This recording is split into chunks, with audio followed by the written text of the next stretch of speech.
Okay. I'm going on in 20 seconds.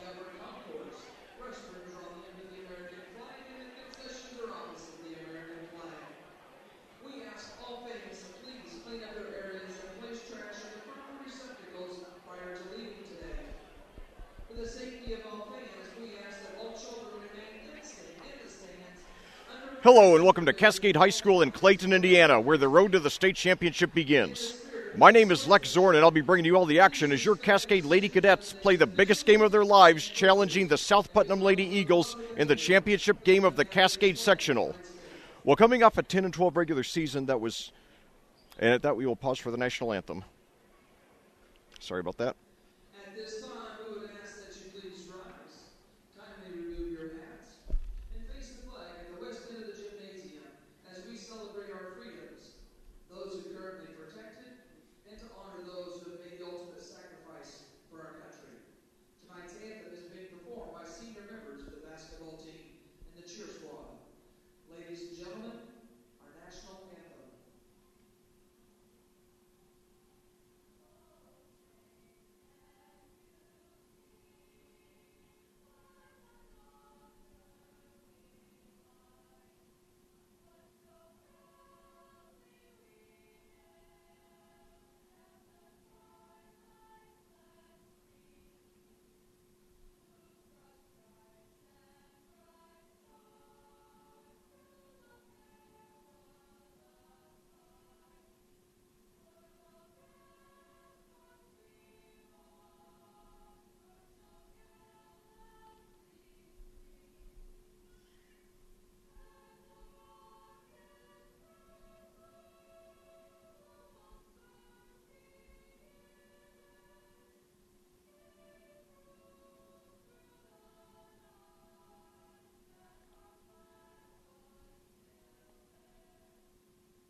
Hello and welcome to Cascade High School in Clayton, Indiana, where the road to the state championship begins. My name is Lec Zorn, and I'll be bringing you all the action as your Cascade Lady Cadets play the biggest game of their lives, challenging the South Putnam Lady Eagles in the championship game of the Cascade sectional. Well, coming off a 10-12 regular season that was overall disappointing but showed great improvement down the stretch, Cascade opened tournament play on Tuesday against the rebuilding North Putnam Lady Cougars, who entered the game with a record of 8-14. North Putnam hung tough early on, and the two teams were tied at 7 late in the first quarter, but Cascade broke the game open with a 23 run, spanning the first and second quarters, and led by at least 10 the rest of the way en route to a 55-38 win.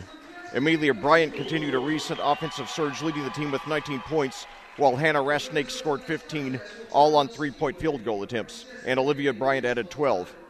Then last night in the semifinal, they played the Monrovia Lady Bulldogs, who entered the game with a record of 9-13. Cascade won 54-38 at Monrovia back on December 12th and wanted to avoid a repeat of last season, in which they were eliminated by a team they beat pretty easily during the regular season. The Lady Cadets trailed 3-2 early on, but then went on a 14-0 run and led by double figures the rest of the way, and appropriately their lead at the end of the first quarter was 16-5, the exact score by which they trailed at the end of the first quarter in their sectional semifinal game last season. Cascade was very balanced in the win, with Olivia Bryant scoring 15, Taylor Norris 10, Amelia Bryant 8, Hannah Rasnake 8, and Trinity Hostetler 6. Tonight in the semifinal round, Cascade plays an extremely painfully familiar opponent, the South Putnam Lady Eagles, a team that over the last 2 seasons has gone from being an annual cupcake to being our fiercest rival. On December 17, 2016, Cascade won at South Putnam 68-46, the 10th consecutive time that the Lady Cadets beat the Lady Eagles. However, a year ago today in the semifinal round of the sectional, South Putnam shattered a dream season for possibly the greatest Cascade team ever. The Lady Eagles came out with a swarming defense and overall aggressiveness that the Lady Cadets seemed completely unprepared for. Despite an 18-inch height disadvantage in the starting lineup, South Putnam grabbed 12 offensive rebounds, and the Lady Cadets committed 21 turnovers while making only 3 steals, as South Putnam went on to win by a score of 63-52. And so anyway, then in the regular season this year, the two teams played twice here at Clayton. Cascade winning 55-52 in the regularly scheduled game on December 16th, and then losing in the WIC crossover game 49-41. So now Trinity Hostetler controls the tip, and Olivia Bryant will bring it down for Cascade to start off the game. She gives it over to Amelia Bryant inside. Hook shot, no good. Bryant controls the rebound, and we've got a foul here, and we're going to get a reach in there. That was a foolish foul on the part of South Putnam. Let's see who it's against.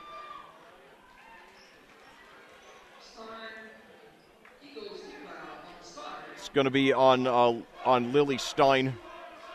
So now inside, a jump shot is good there by Taylor Norris, who opens the scoring. So Cascade strikes first blood here.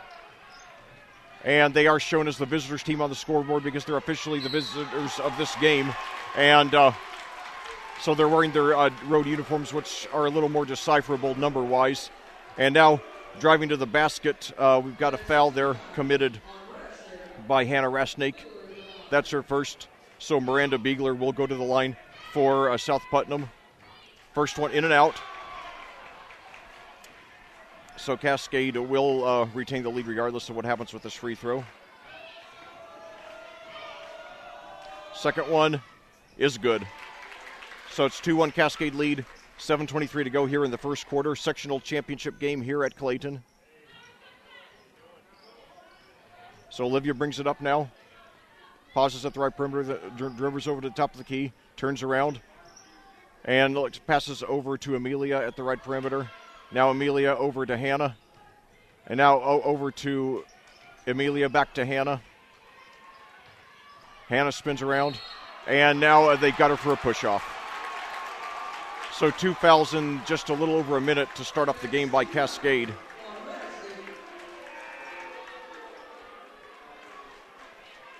So that's 2 on Hannah. So she's so she already sits down. Sophia Bryant comes back in. Sophia, one of the 3 Bryant triplets, started the first half of the season, then lost her starting job to Taylor Norris, the sophomore. And now, drive to the basket, puts it up, no good. And now we got a fight over the rebound. It's a jump ball there. The official waited several seconds to call it after, I thought the whistle should have been blown.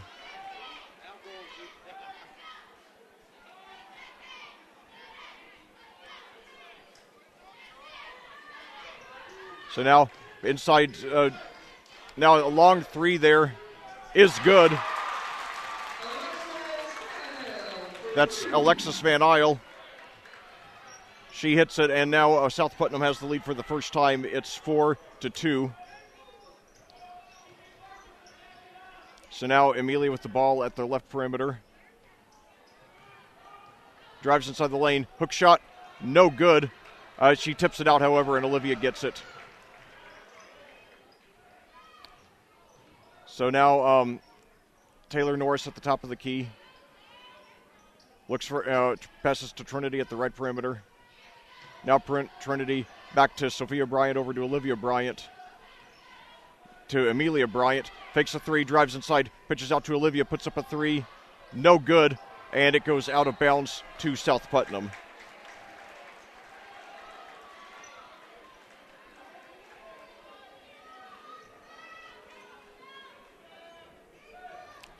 Now just under 6 minutes to go now here in the first quarter. South Putnam 4, Cascade 2.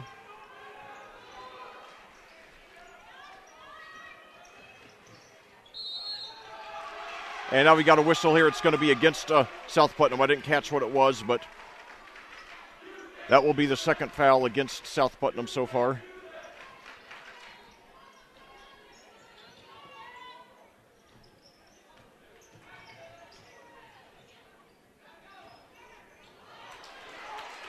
And now it's steal, though.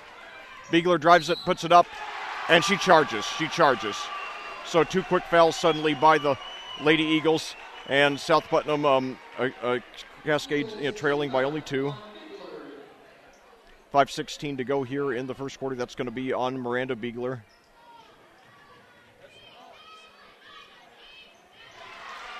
And now we've got another steal there, this time by Stein. She pitches inside. Now a baseline jumper by Van Isle, no good. And Taylor Norris gets the rebound. I thought she was fouled, and they finally, got a foul there on Bircher, who was going for the steal there on Norris.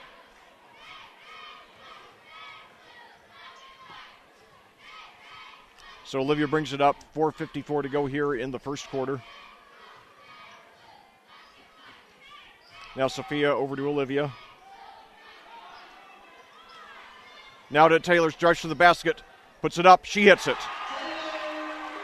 Norris with all 4 Cascade points, and we're tied at 4.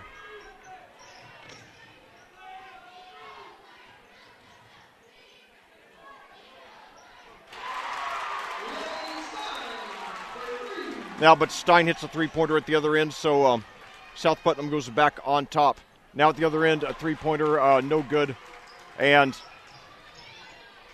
Bircher gets the rebound, brings it, pitches out, and now it fakes the three. Now Biegler inside, just posts up, hook shot, in and out. And Amelia gets the rebound and gives it up to Olivia. Now a three at the other end, no good. And it is tipped out of bounds to South Putnam.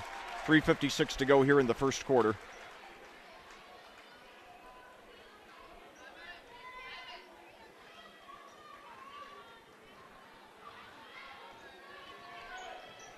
Well, Cascade trying to make sure they don't get down, by a large margin early like they did last year. And now a missed shot there. Amelia gets the rebound, gives it up to Sophia, gives it up to Olivia. Now down court to Taylor, fakes a jump shot, drives down it, and tries to feed Trinity for a bank shot, but it's knocked out of bounds to Cascade with 3:34 to go here in the first quarter at Clayton.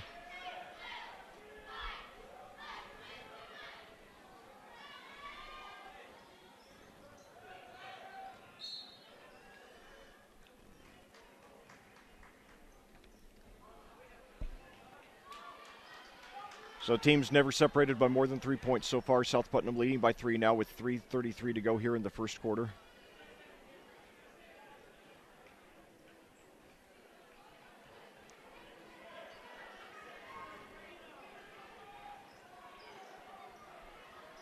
Now inside to Taylor Norris, and she travels.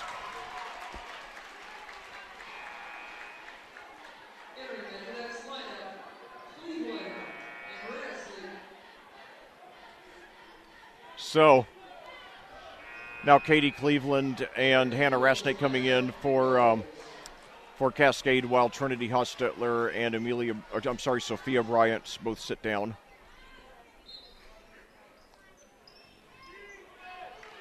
Miranda Biegler brings it up for South Putnam.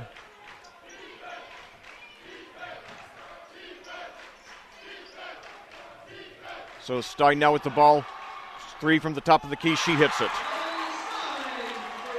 So Stein with 6 to lead all scores, and it's a 10-4 South Putnam lead. Now what we got to do now is now Olivia takes it in herself, puts it up off the glass and hits it. Looks like she was trying to draw a foul. There was some contact, but no foul called. And the ball knocked down toward the tunnel, so there's an official clock stoppage here with 3:05 to go. That was Olivia's first field goal of the game. Her first points of the game, so it's 10-6 now. South Putnam leading. Biegler brings it down.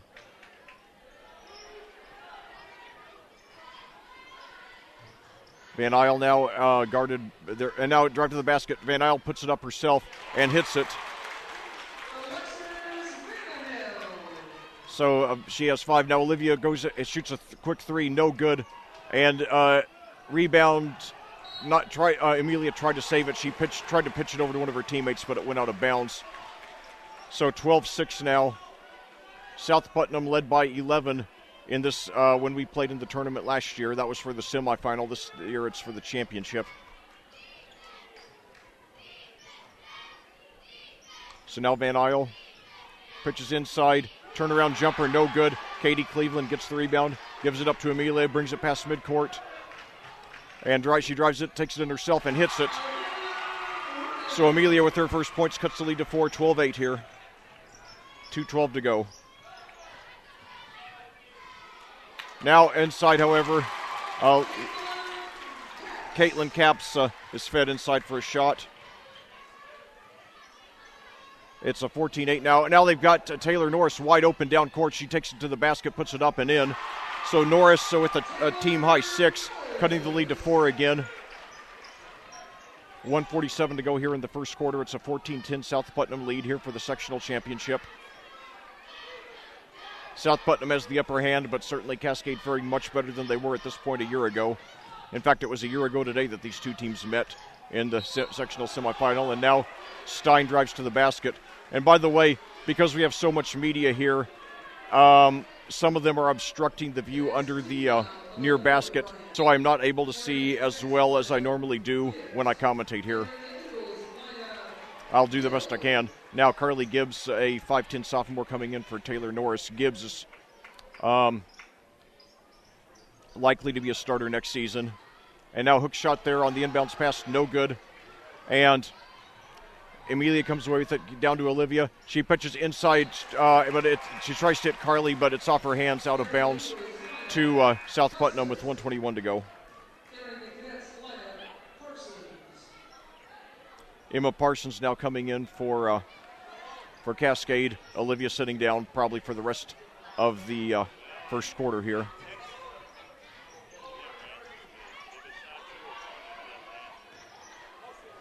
Now a three-pointer, no good. Fight over the jump, and we got a foul here. It's going to be against Cascade with 1:06 to go here in the quarter.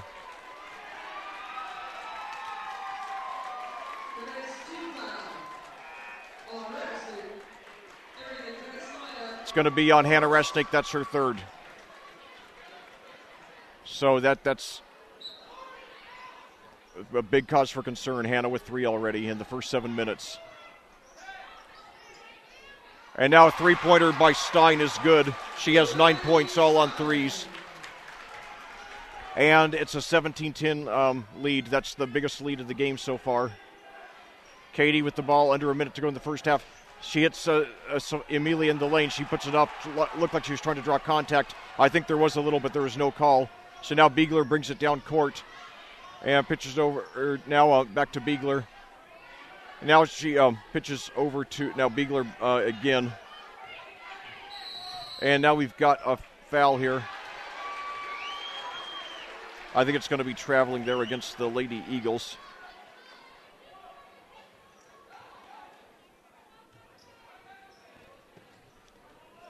So now Amelia brings it past midcourt, 26 seconds to go in the first quarter, Cascade trailing by 7.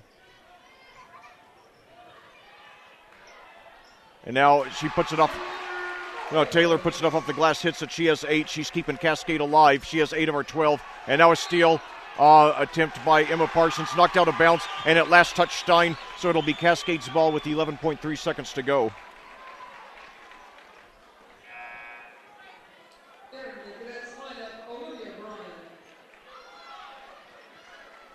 Now Olivia coming back for the last 11.3 of the quarter. Taylor into Olivia. She brings it past midcourt. 7 seconds to go. Looks like Katie's trying to set a pick. She does. Olivia gets loose and now pitches away to Taylor for 3. No good. So after 1 quarter of play here at Clayton, Cascade, it's way too early to panic. There is a little bit of concern. Despite South Putnam playing a grueling 1-point game last night, they are ahead of Cascade 17-12 here in the championship game of the Cascade sectional. We have a good crowd here. We have right around 1,000 fans, about equally divided between fans of the two schools. It was late arriving, but we've had several hundred fans file in just the last probably 20 minutes or so. I think a lot of fans probably were thinking that it started at 7:30, as do most games here, but actually it started at 7. So anyway, we got a big crowd. Wish it was packed to the rafters, but still, it's a very good crowd. And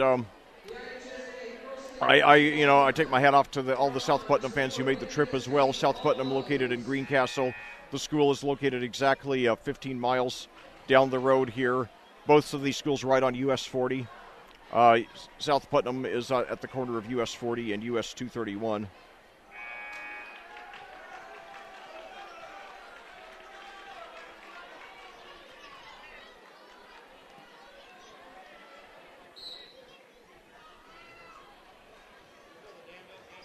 So Olivia starts off the second quarter bringing the ball up for Cascade.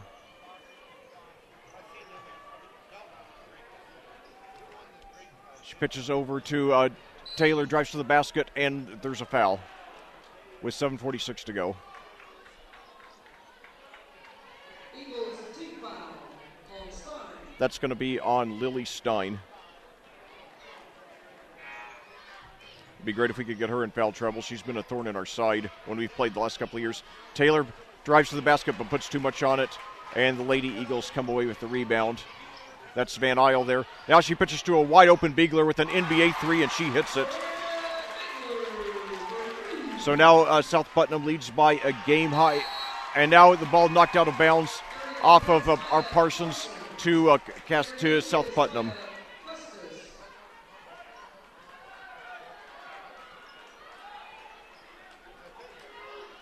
So now things are starting to get tense already. Now Cascade, they came from 18 down at Cloverdale to win in double overtime. They can erase big deficits, but you don't want to get in the habit of having to do that. And now drive to the basket, and Beegler draws the foul in the act of shooting. But yeah, Stein is the lead.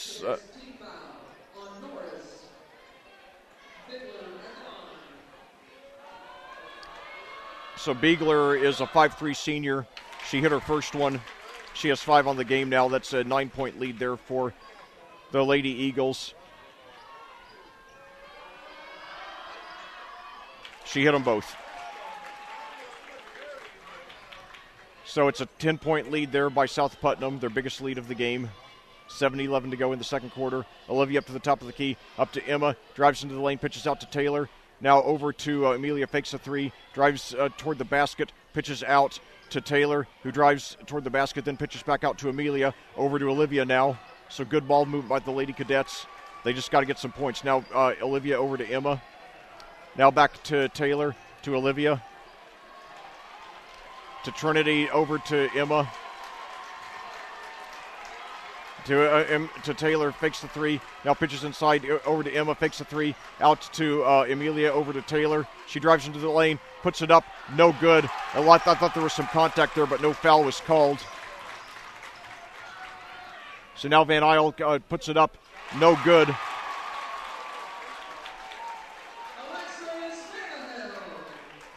So now it's a 24-12 lead, and we've got a timeout here. Much needed timeout by Cascade.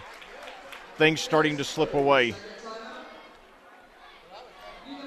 But anyway, South Putnam, I didn't get into as much as I wanted to because of the abbreviated. I had some technical difficulties here before the game, so we had an abbreviated pregame. But anyway, going over South Putnam, their starting five.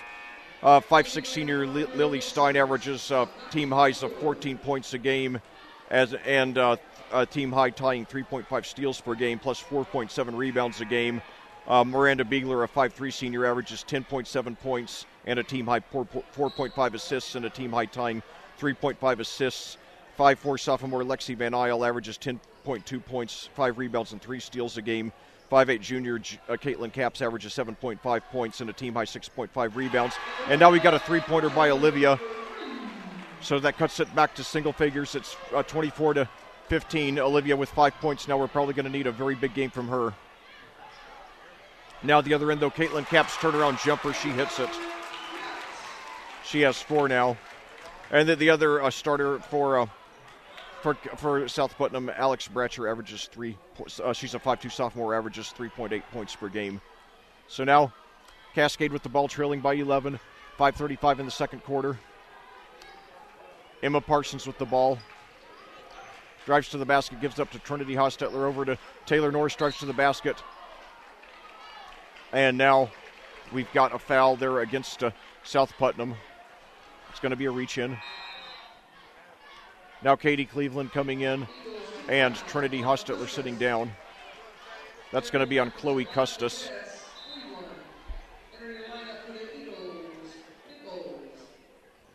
She is a 5'7" freshman for South Putnam. Now inside Olivia for three. So Olivia's starting to heat up. She has 2 3-pointers in a row now, cutting the lead now to 8. She has 8 points to lead the Lady Cadets now. Missed shot there, and Katie Cleveland comes away with the rebound, gives it up to Emma Parsons. Now over to Olivia for three. No good. And now it goes out of bounds to South Putnam. It was a good shot by Olivia, though. She got a really good look at it. It was, within an inch of going in. So now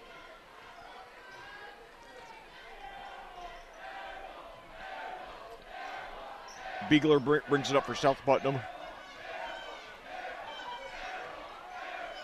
This is the third time these teams have met here in the last 8 weeks. They've split the series. And now layup there, no good there. And now Taylor down to Olivia for three. No good. So that's 2 near misses there for Olivia on threes. So now over to Van Isle for a jump shot. No good. And no good there on the putback. And Taylor comes away with the rebound. And we got a whistle here.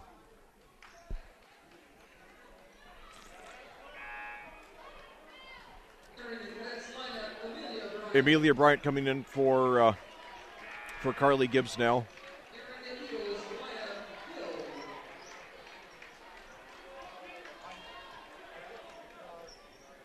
So it's 26-18, South Putnam lead, a little over nearly a quarter and a half into this game now.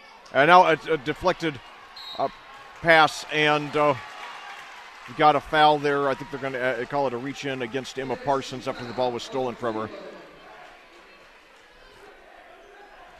No, excuse me, it's on Katie Cleveland, her third.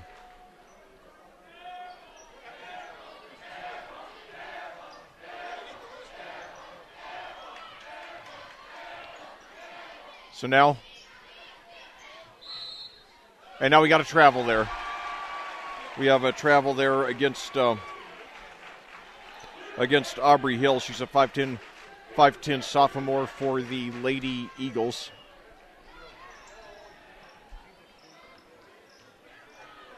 And now very aggressive defense there. Van Isle really trying to get it away from Amelia, who gives it up to Olivia.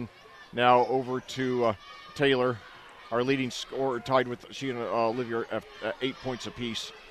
Olivia with the ball now drives to the basket, puts it up. She hit it. Cuts the lead to 6.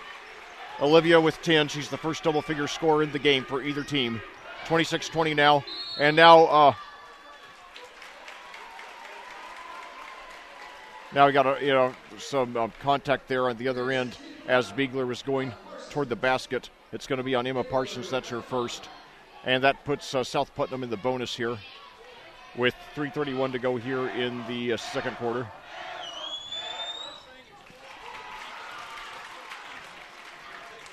She hits her first one.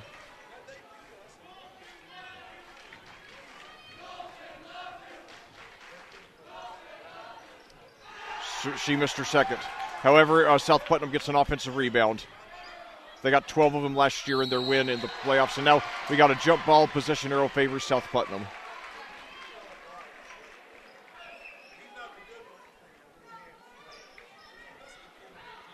(27-20) South Putnam leading.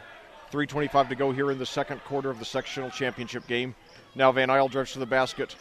Beegler with the ball now. Guarded by Emma. Pitches back out to Chloe Custis for three.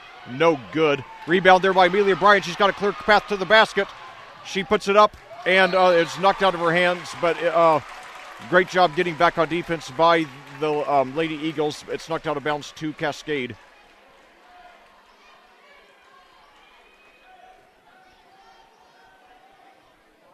So now, miscommunication of the inbounds pass, but Emma gets it, and they got to reach in there against South Putnam. against Beagler. It'd be great if we could get her in foul trouble. South Putnam plays well above their height. Last year they got 12 offensive rebounds against us despite an 18-inch height disadvantage in the starting lineup. That's the second one against Beagler, team 6th.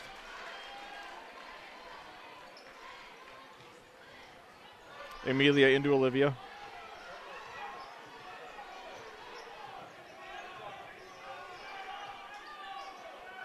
Over to Amelia now at the left perimeter. She drives, pitches over to Taylor. Now inside to Trinity, but it's tipped away, stolen there by Van Isle. She tries to take it all the way down herself. Now she pitches out for a three-pointer air ball, however, but it's put back up and in there by Caps, who has 6. So South Putnam goes up by 9. Now Katie Cleveland open for 3, but it's no good. Not a good shot. It barely hit the rim. Katie's hit a few threes on the season, but that one was not close. And now South Putnam takes a timeout with 2:17 to go here. Well, I was hopeful that that after last night's grueling game for South Putnam, that they would, be fatigued today and not have the energy that Cascade would. That hasn't been the case so far. Last night, Cascade went down to the, Western Boone took South Putnam down to the wire, and then finally the Lady Eagles won it in the final seconds when Caitlin Capps put in a missed shot with 3 seconds left to give South Putnam a dramatic come-from-behind win. And when the teams were trading leads late, I kept hoping it would go into overtime, and go into several overtimes to really wear down whoever would eventually win the game and play Cascade today for the championships to give us an energy advantage. But nevertheless, even though it didn't go into overtime, it was a much tougher game than the Cascade's relatively easy win over Monrovia. So now a three-pointer there wow, she swished it. That was Bratcher with her first points. And now South Putnam up by 12, and out the other end, Trinity puts it off the glass, no good. And Trinity had 6 last night, her second highest scoring game of the season, but she missed that one. She only averages 2 a game on the season. She's mainly a rebounder. And now a floater by Van Isle is good. So it's a 14-point game. So we're in trouble now. And now Olivia to Amelia puts it up, no good. Amelia gets a rebound, puts it up, no good. And Trinity gets the rebound, puts it up, no good. So, and now it's out of bounds to South Putnam. So 3 shots, 3 shots from point-blank range, all misses there by the Lady Cadets. And that sums up how things are going for them tonight. Now, now on paper this season, these two teams are about even. This would be nowhere near the monumental upset that it was last year when South Putnam beat when South Putnam beat Cascade. But nevertheless, it would be disappointing, and certainly disappointing that Cascade has gotten so thoroughly outplayed so far. Now a wide open 3 there, air ball, no good, out of bounds to Cascade, 54.5. So hopefully Cascade, it'd be great if we could at least get it down to 10 or so before the half.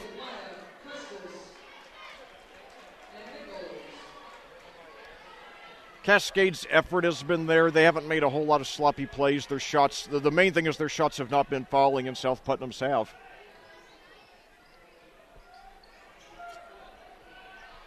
Now inside to Trinity, she lays it in. Those are her first points, cutting the lead to 12, 36 seconds to go.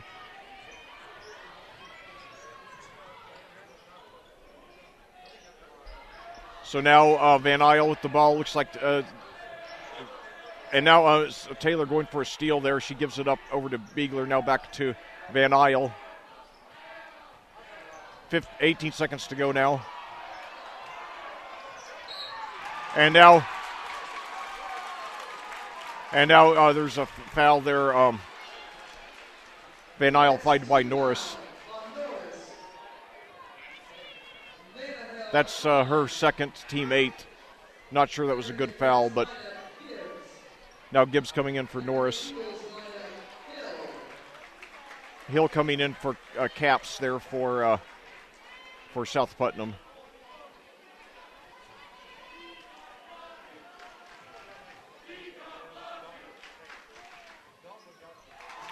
She hit the first one.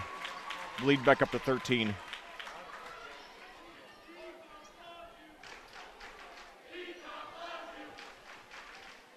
Second one, no good.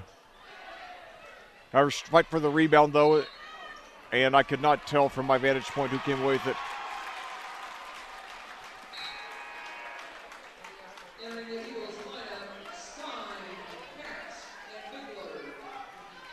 But there's 12 seconds left. Van Isle, by the way, has a team high 10, tying Olivia for the game high. Now a three from the corner, no good. And now we got a foul there on the rebound against South Putnam. However, Cascade. Okay, that does put Cascade that does put them in the bonus. So Amelia Bryant will go to the free throw line. That's the second foul on Bratcher, by the way.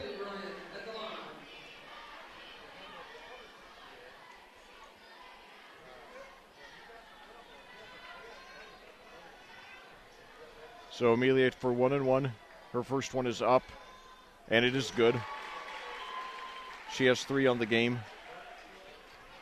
One of only 4 Lady Cadets who've scored so far.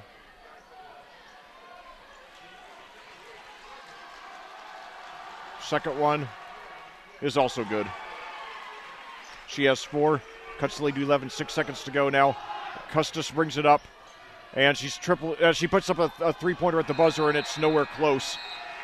So, at halftime, Cascade, they're not out, but they are down. They trail the South Putnam Lady Eagles by a score of 35-24 here on audiosportsonline.com here in the Cascade Sectional Championship. So let's see how they respond. It's a game in which the two teams traded leads early before South Putnam just slowly pulled away as Cascade just missed way too many shots. Their shot selection has been overall very good. They've taken a lot of shots that were in and out or just missed by a slight margin, and they've given up several offensive rebounds. It hasn't been quite as bad as it was last year when they just got massacred. But South Putnam has given a great effort, and they've gotten the upper hand. And if their shots keep falling the way they have been, it's going to be hard, not impossible, but hard for Cascade to come back and get the win here.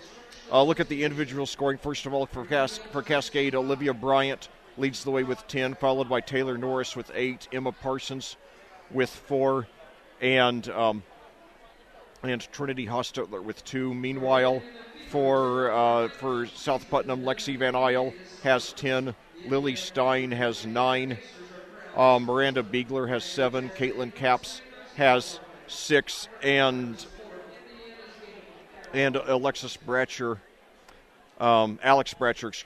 has 3. Now, at this time, I'd like to take a look at what else is going on with the Hendricks County teams. I've really neglected talking about what they are doing here in recent weeks. In my football broadcasts, I almost always tell what the other Hendricks County teams are doing in football that night and how they've been doing on the season. But right now, at this halftime break, I'd like to just take a look at what they're doing in the sectional.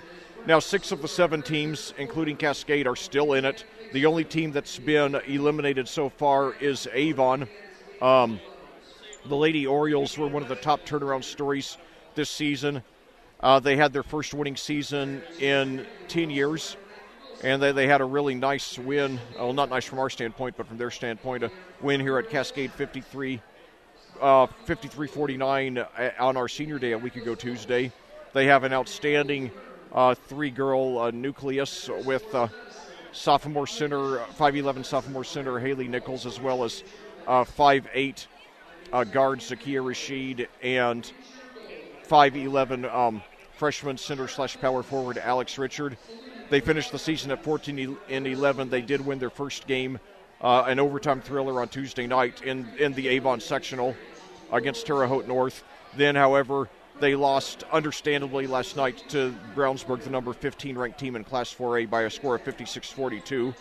Speaking of which, Brownsburg is the next team I'm going to address.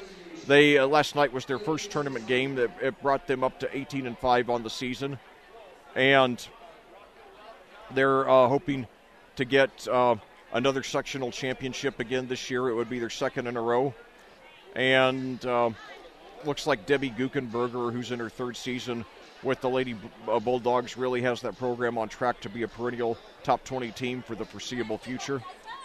And anyway, tonight they will be playing against another Hendricks County team for the sectional championship, the Plainfield Lady Quakers, who got off to a slow start, then came on strong by winning the Hendricks County basketball tournament. Last night, after getting a first-round bye, they beat the Mooresville Lady Pioneers in another thriller, 36-33. Right now, Plainfield's record is 16-7 on the season. They're trying to get their sectional championship in 3 years, and this will be their third matchup of the season against Brownsburg. When they played back at Plainfield on November 4th, Brownsburg got the win 46-38, but then in the championship game of the Hendricks County basketball tournament at Danville back on January 6th, Plainfield got the win by a score of 50-46. Meanwhile, let's take a look at what's going on with our Class 3A teams. They are both in the sectional down at Indianapolis Manual, and appropriately they're playing each other tonight for the championship too. First of all, Tri-West, the Lady Bruins, got a first-round bye, and then last night they got what was I would classify as an upset over Beech Grove by a score of 60-56 to improve their record to 15-7. Beech Grove entered the game at 18-4, so I really thought they were going to do it. And tonight they were going to play their cross-county rival, the Danville Lady Warriors, who are the number 7 ranked team in Class 3A and a very strong state championship contender. Danville opened tournament play on Tuesday by beating the host school, Indy Manual, by a score of 83-32. Then it didn't have quite as easy a time last night, but still got a solid win over Indian Creek 55-40 to up their record to 22-4. And Danville probably has the best chance of any of the teams in the county to get a state championship this year. They returned all 5 starters from last year's team that went all the way that really made a magic carpet ride to the semi-state, in which they won their first tournament game in the sectional by 1 point. Then they won the sectional and regional championships in overtime before finally losing in the semi-state down at Jeffersonville to North Harrison. And I was invited to commentate that game, and it broke my heart that I already was booked to act in a film out in Cincinnati that day. And I did tune in as my buddy Luke Stevenson made the call on WYRZ. But so I was really sad to miss that one. But anyway, then finally, of course, obviously in 2A, Cascade obviously playing North Putnam now for the state championship, for the sectional championship here tonight, obviously at Cascade. And then finally up in Carmel at the University sectional, our Bethesda Christian Lady Patriots are in action. Last night, after a first-round bye, they beat the International School of Indiana by a score of 53-28. That improved Bethesda Christian to 18-5, and tonight they play the host University Trailblazers, who are 17-7 on the season. So good luck to all the Hendricks County teams who are in action tonight. We will have, by virtue of Danville playing Tri-West and Plainfield playing Brownsburg, we will have a minimum of 2 sectional champions here in Hendricks County this year. It'd be great if we had the maximum possible 4. So hopefully the Lady Cadets and the Lady Patriots will pull out wins tonight. And also I want to say one thing about Danville. I mentioned, them being a state championship contender. It is so rare in high school basketball that you have the same starting lineup 2 years in a row. So when you bring back the same starting 5 of a team that went to the semi-state, that experience is invaluable. And their best player is only a sophomore, 5'11", Ella Collier, who I believe will be a Miss Basketball candidate and a major Division I college prospect in a couple of years. So now with the 133 to go on the pregame clock, both teams are back on the sidelines taking some instructions from their coaches. What Cascade has to do here in the second half, their shots have to keep falling, and they're going to have to make a lot of stops. And they're going to have to attack the board like their lives depend on it. They have a solid height advantage. They've got to play like they do.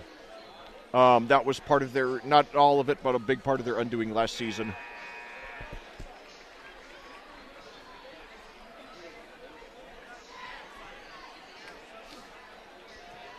You know, 11 days ago when we had the senior day, the Cascade Senior Day, I commented that, you know, after the game, that while it was unfortunate that they lost their senior day, they at least still had a chance to, you know, make up for that by winning the sectional on their home floor. That still could happen, but they got to get something going.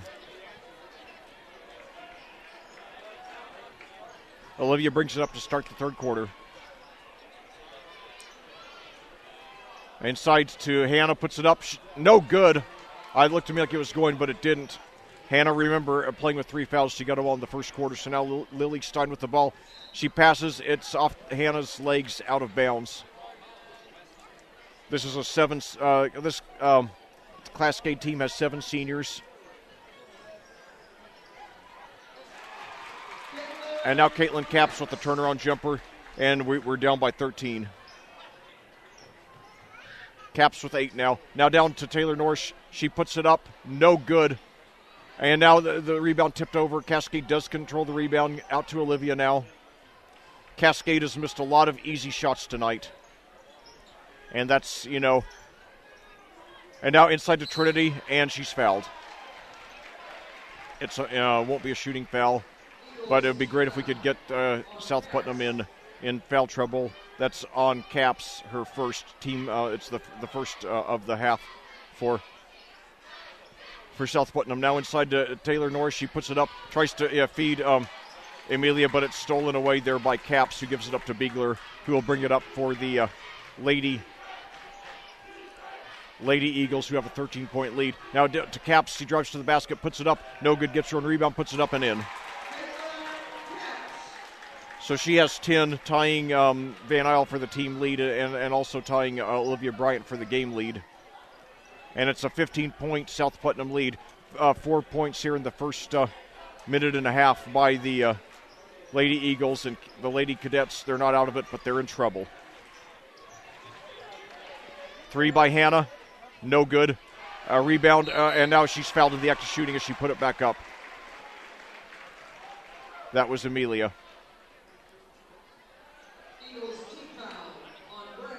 That was Bratcher. That's her third. So Amelia goes to the line, and now it's the point, and it's no good off the back of the rim. I was about to say we're at the point where we have such a low margin for errors. We have such a low margin for error now. We're probably going to have to hit just about every free throw the rest of the way.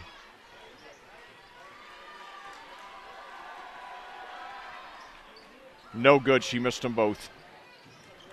And now she falls. Now Taylor falls down, and now that leaves a wide open 3 there. No good, however, and a fight over the rebound. And Hannah comes away with it, gives it up to Olivia, drives to the basket, puts it up the glass. No good.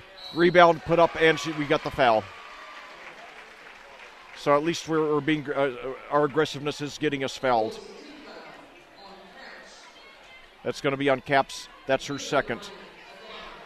6:11 to go in the third quarter. We trail by 15 here in the sectional championship game. Amelia missed 2 just a few seconds ago, and she missed the first one here. We've got to start hitting our free throws.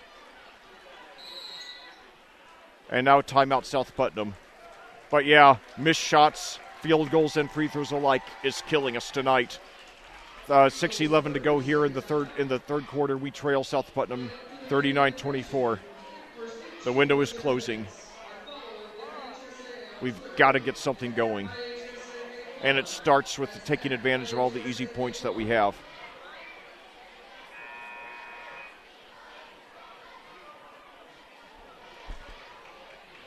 It's been such a joy commentating. You know, this is my second season commentating Cascade sports. It's been a pure joy.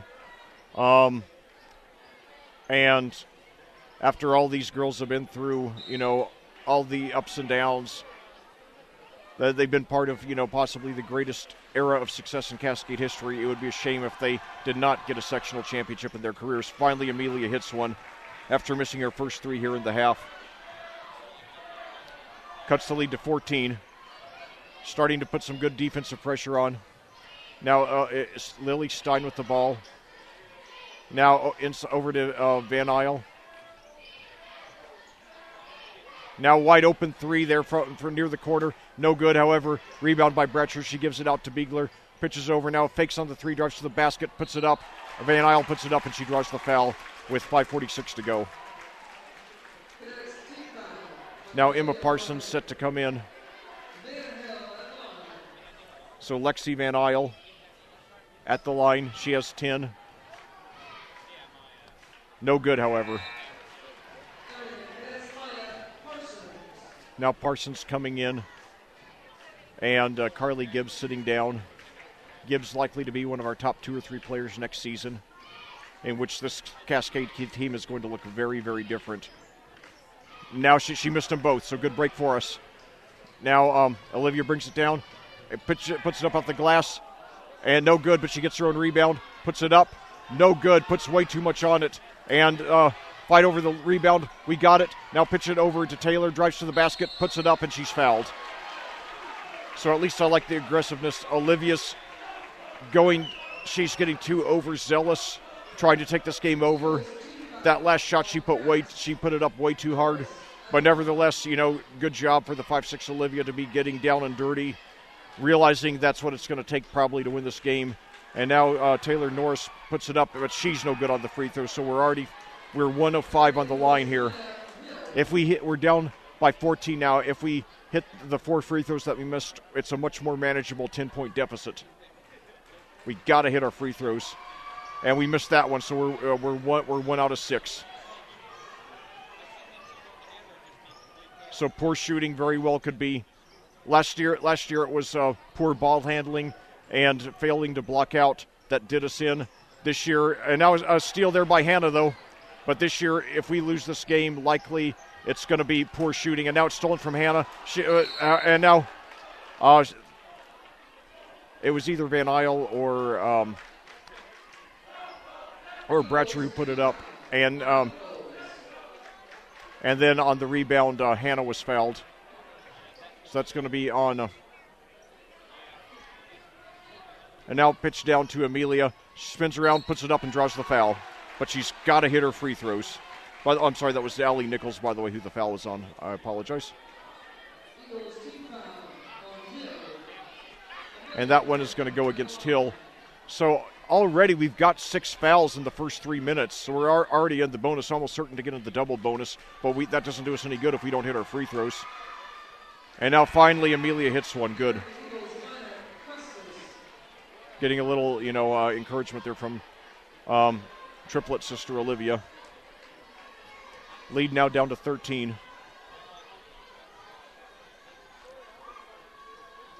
No good. So 2 for 6 from the line in the quarter now by Amelia. 2 for 8 on the by the team, and now a double dribble. So South Putnam starting to hurt itself with fouls and turnovers. Now the question is, will Cascade take advantage? 4:50 to go in the third quarter. They still trail by 13. Come on, girls. Let's give it all you got. This is what you've been playing 10 years for since youth basketball. And now a steal, however, there, but it's knocked out of bounds to Cascade. It was a great effort, though, by Nichols.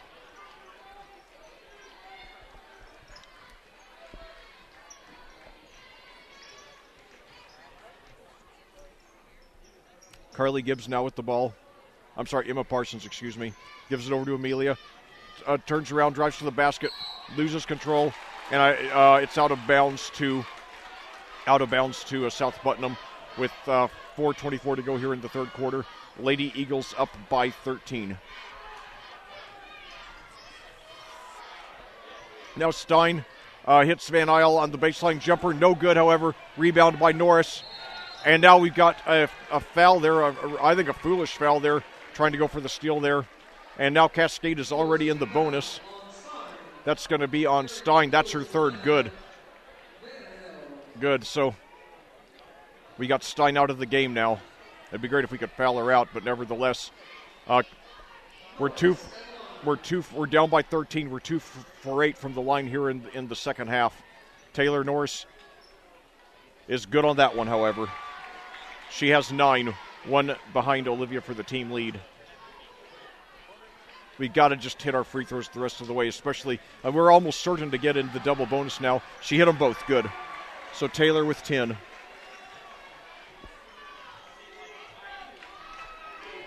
(39-28). We've scored 4 in a row to cut it from 15 to 11. Now under 4 minutes to go in the quarter. Now a block shot there. Beegler put it up. It was blocked out of bounds to South Putnam with 3:56 to go.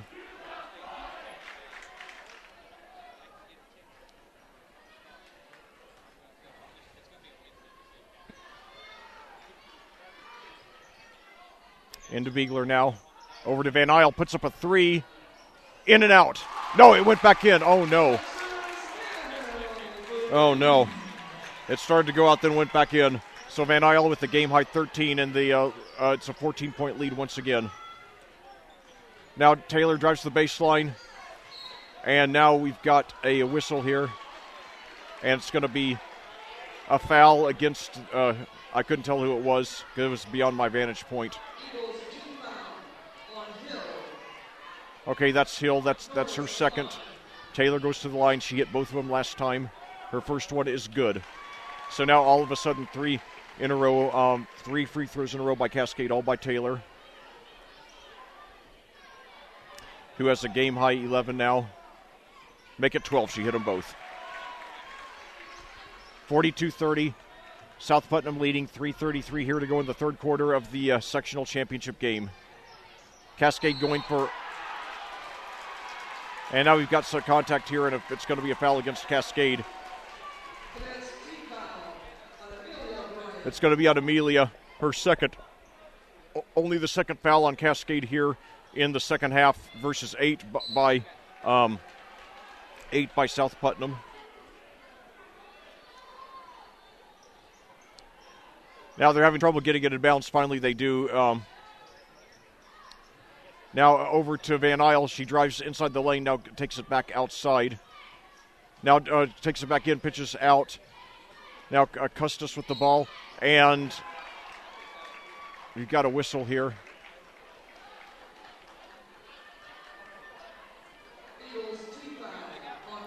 Oh, they got a foul on Hill. Okay, so it's against South Putnam. So that's their 9th foul. So one more, and we are in the double bonus.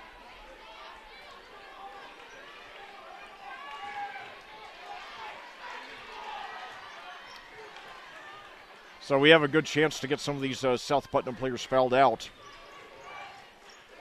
And now Amelia over to Olivia. Long 3. In and out. And now we get the rebound, put it back up, and we got a foul here on the putback.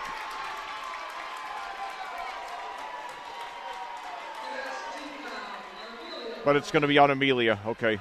So Amelia, they called for a foul there on the rebound. So South Putnam with the ball and a 12-point lead. 2:53 to go here in the third quarter. And now a near steal there. It's a fight for the loose ball. Jump ball position will favor South Putnam. Cascade is making a good effort on defense here.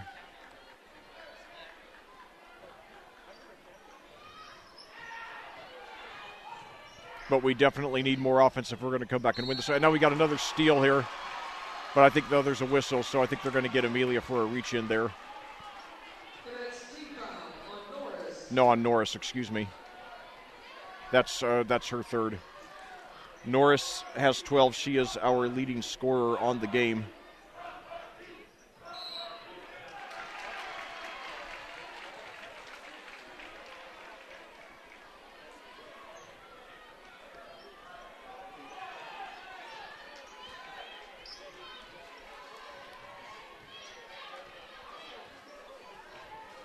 And now Olivia brings it down over to Amelia. Trailing by 12 here late in the third quarter. Long three by Olivia. In and out again. Amelia gets the rebound, puts it up and in. And we cut it to 10 with 2:21 to go here in the third quarter. Amelia has 8 now. Taylor has 12, Olivia 10, Amelia 8, but then only 2 more points by the rest of the team. That was a field goal by Trinity. So we still trail by 10. So it's bleak, but we still have a shot. We've trimmed 5 points off the lead here in the half, and South Putnam getting a little bit careless with its fouling. So we got 10 minutes and 21 seconds to go in the game. We trail by 10. We need to, trim 1 point off a minute.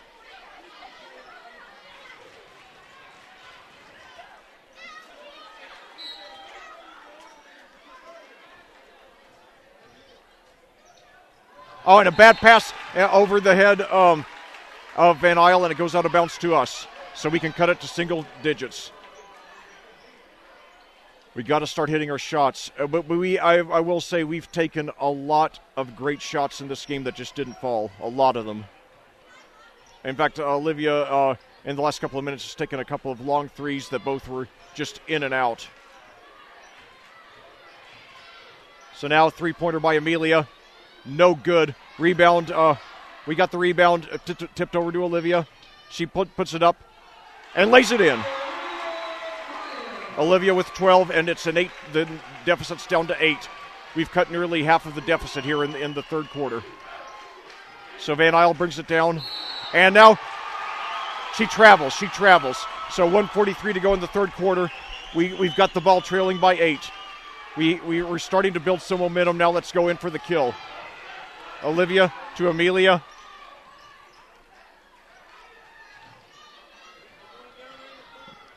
Amelia at the baseline.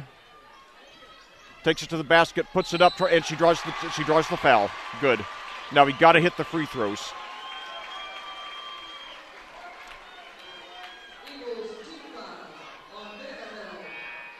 That's Van Isle. Unfortunately, that's only her first, but we are in the double bonus now. So Amelia with her first free throw. It's up and good. We cut it to 7. We're still in this.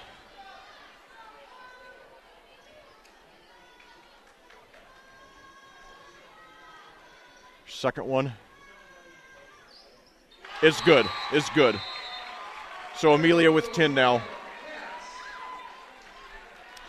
So 3 Lady Cadets with double figures. And we've cut it to 6. We've cut it from 9 to 6.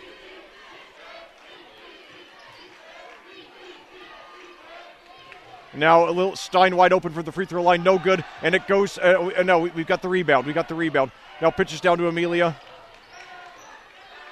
Now come on, let's don't do anything reckless. Let's just, and now Hannah's fouled. It's a very, it was a reach in there by Nichols. So Hannah will be going to the line. Hannah has not scored tonight. Now's her chance. She got 3 fouls in the first quarter and has not been much of a factor in this game. That was the second, by the way, second foul on Nichols. So Hannah in and out. She'll get another one, though. We are in the double bonus.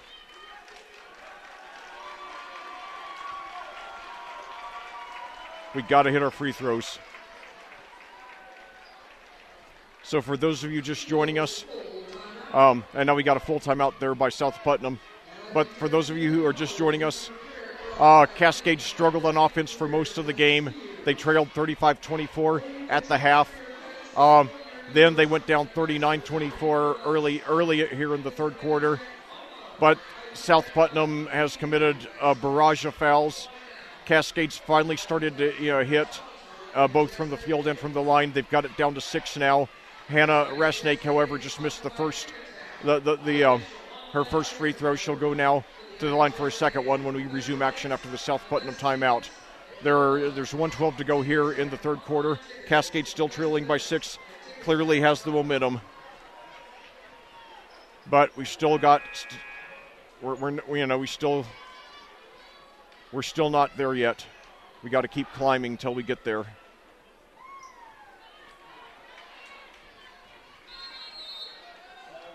I think it's going to be a very tense fourth quarter. Come on, Hannah, hit this. She does. So Hannah finally with her first point, and we've cut the lead from 15 to 5 now here in the quarter. Stein with the ball. She has 3 fouls. Now she pitches over to Beegler, drives toward the basket, puts it up. She travels. So Cascade with a field goal will make it a 1-possession game here, and even minute to go here in the third quarter. We have 9 minutes to make up 5 points. Let's do it, girls.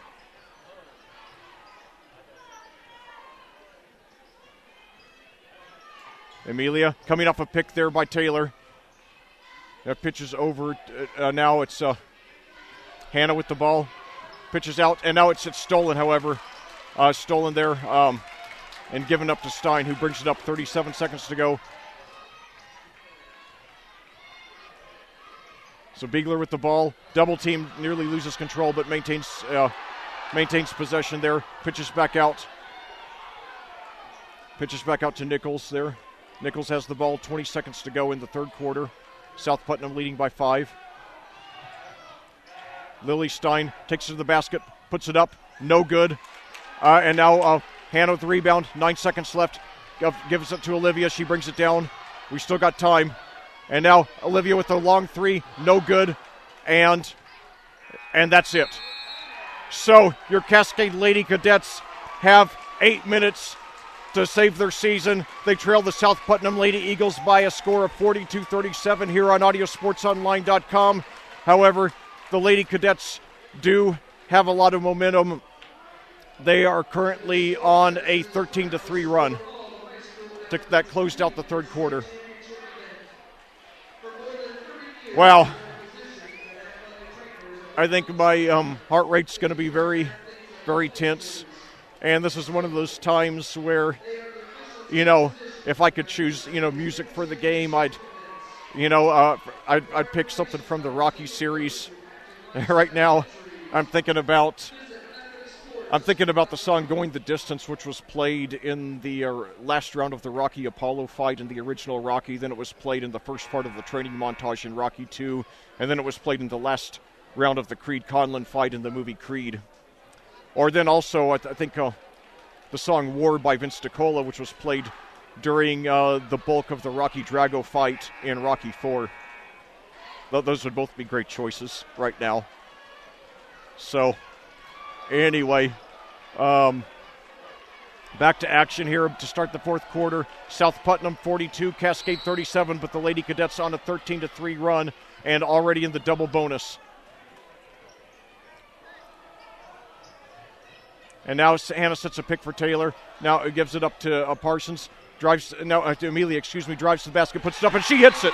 We're within one possession. Amelia has 12, and now at the other end, we have a foul as Beegler was driving to the basket. 42-39, South Putnam leads, 7:38 to go in the fourth quarter. That foul is against Olivia. That's only her second, however, and only the team 5th of the half. Beegler does hit the first one, making it a 2-possession lead once again. Olivia Olivia, Taylor, and Amelia 12 points apiece to lead the Lady Cadets. Beegler misses the second one. She has 8 on the game. And now a pass tipped out of bounds to Cascade. Lady Cadets trailing by 4, 7:32 to go here in the fourth quarter. Now inside to Emma puts it up, no good. And Cascade does come away with the rebound. And now Hannah thinks of a 3, pitches over to Olivia for 3. She hit it! We're down by 1. We're down by 1. Olivia with 15. Trying hard to make it so that this is not her last high school game. Now Stein with the ball, inside to Caitlin Capps, turnaround jumper, in and out. And however, it's put back up and in there by Van Isle. So we're still down by 3, 7 minutes to go. Come on, girls. Amelia Bryant, coming off a pick by Taylor, but they've got a foul against Cascade. It's on Parsons. 6:51 to go. Your score, South Putnam 45, Cascade 42.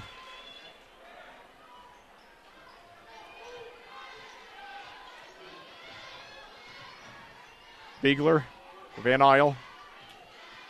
She motions toward the basket, then brings it back out, gives it up to Stein at the top of the key. Now Stein pitches over to Van Isle at the right perimeter. And now over to Stein has it. Pitches inside to Capps, puts it up off the glass and in. Capps with 12. And now at the other end, Amelia takes it in and out, and she's fouled on the rebound. So she's got to hit her free throws here. She'll be going to the line for 2.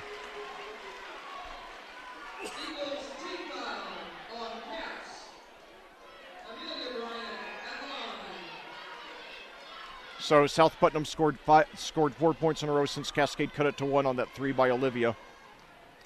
Come on, Amelia, hit both of these, please, I beg you. Her first one, no good off the front of the rim. And if we lose this game, missed easy scoring opportunities will be the biggest reason. Amelia on her second now. No good, she missed them both. So South Putnam starting to get the momentum back. They lead by 5, 6:13 to go here in the fourth quarter. Stein takes it in, and she's fouled. Stein playing fearlessly. That's on Olivia. She has 3. Stein going to shoot 2 free throws here. Similarly, she does not want this to be her final high school game. First free throw is up and no good.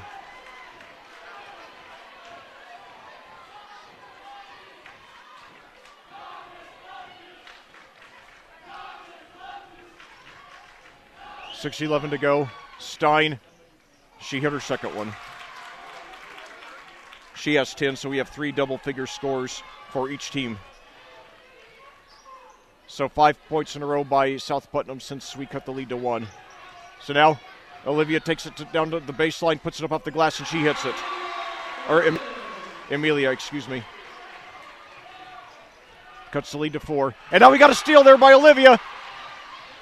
She tries to take it coast to coast, and it's knocked out of her hands. Was she? Yes, she was fouled, so she goes to the line for 2.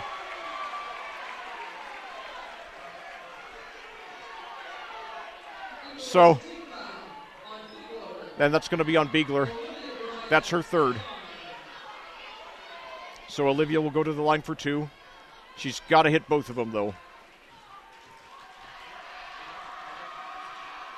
First one, she's good. So it's a 1-possession game again. 5:46 to go.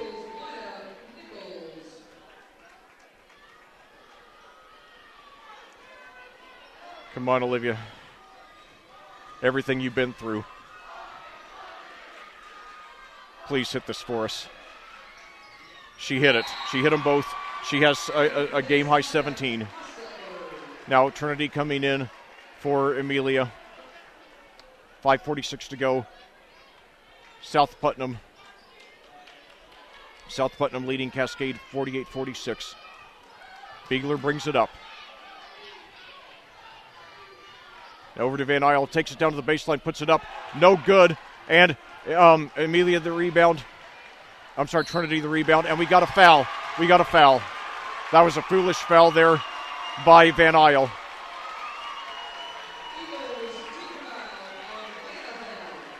That's Van Isle's second. Cascade is they were already in the double bonus there in the third quarter. Olivia going to the line. If she hits both of these, we will be tied. Please, Olivia. This is what you've been playing the last 10 years for, this moment right here. No good. No good, off the front of the rim. Come on, just hit this one for us, at least cut it to one.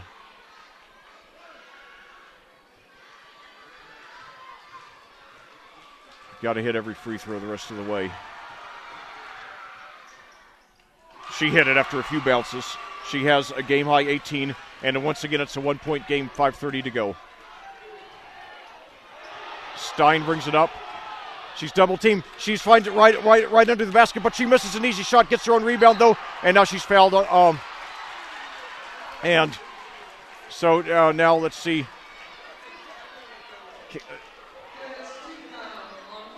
So that's going to be on Hostetler.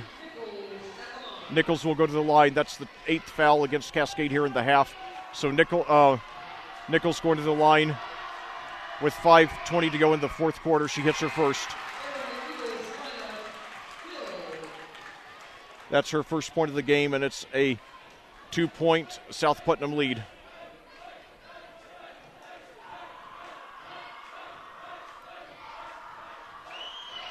Second free throw, she hit them both. And it's a 3-point lead and now we've got Amelia coming in for Taylor. So South Putnam 50, Cascade 47, 5:19 to go here in the fourth quarter of the Cascade Sectional Championship game. Cascade going for its third sectional championship ever, first in 11 years. Now Amelia puts it up. Looks like she's trying to draw contact. She doesn't get it. However, the rebound tipped out to Olivia. Wide open for three. No good. And Trinity chases down the rebound. Gets it, though. Gives it back to Olivia. So nice effort there by Trinity. And she got it. So Olivia with the ball now. Trying to get open. And now over to Hannah. Fakes a three. Gives it back to Olivia. She puts up a three. No good. And a fight over the rebound. And it's a jump ball. Position arrow favors South Putnam with 4:43 to go.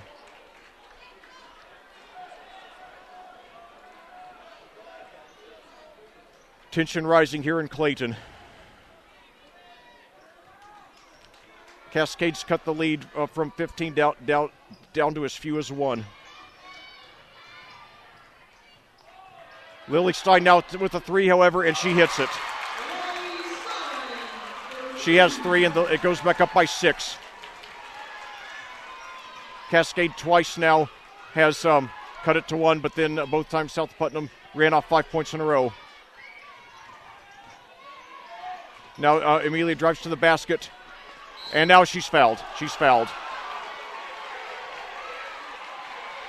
So let's see who it was on. 4:11 to go in the fourth quarter. That's going to be on Nichols. That's her third. Amelia going to the line for 2. She's got to hit both of them. She has 14 on the game. Free throw is up. Good. So the lead's cut to 5 again. Now Taylor coming in for Trinity now. It's 53-48. Lead by South Putnam. Amelia trying to make it 2 for 2. No, it's no good. So South Putnam with the ball in a 5-point lead, 4:07 to go here in the fourth quarter. And now Van Isle drives, misses an easy shot though. Amelia comes away with the rebound. And now a steal though by Van Isle. She has a clear path to the basket. No, now she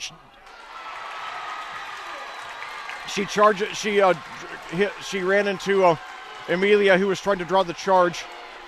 However, no, she put it up and hit it though, and they are calling it a block on. They're calling it a block there against Amelia. I'm sorry, that was Sophia, excuse me. So now South Putnam has the momentum back with 3:49 to go and a 7-point lead here in the sectional championship game.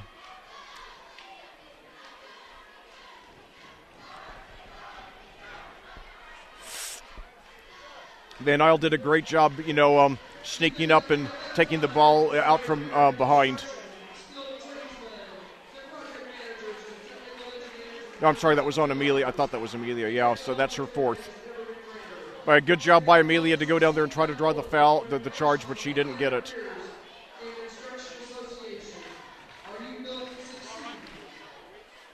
Well, I'm watching the Coach Carpenter, with his clipboard or whatever. Looks like he's trying to diagram a play here.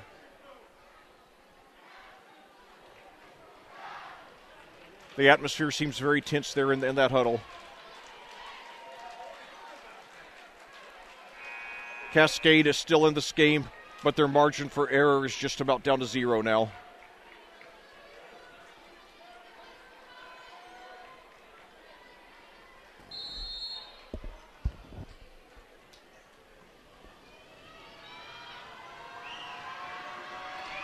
Van Isle, no good on the free throw. And we got the rebound.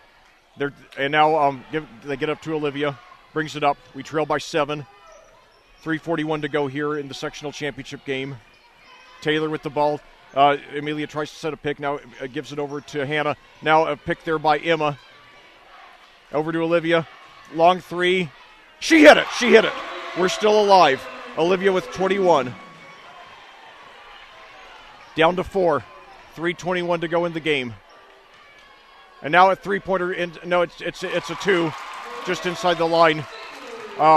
Beegler hits it and puts South Putnam back up by 6.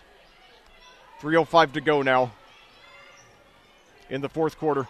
Now Taylor, and now it's taken out of her hands. Wait, we got a foul there, and it's going to be against Cascade.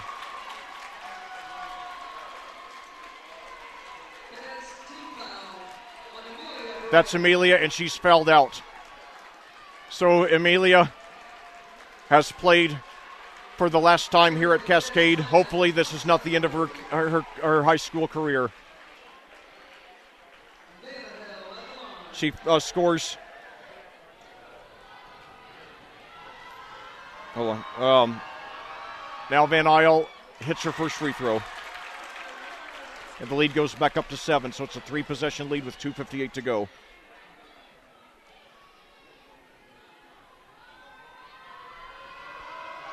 Her second one is also good. Van Isle with 19 to lead South Putnam. It's an 8-point lead now. Taylor with the ball. Now over to Olivia, 2:46 to go. Long three by Olivia. No good. Out of bounds to South Putnam. So we're in trouble now. Trailing by 8. South Putnam with the ball and 2:37 to go. Cap's coming back into the game now.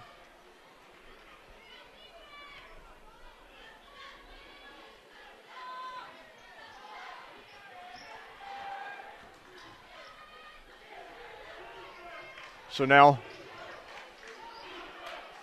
Beegler with the ball. Over to Stein. Takes the 3, drives to the basket, and they got her for a charge. A much-needed break for Cascade with 2:21 to go and an 8-point deficit. Cascade. And that's going to be the 4th on Stein.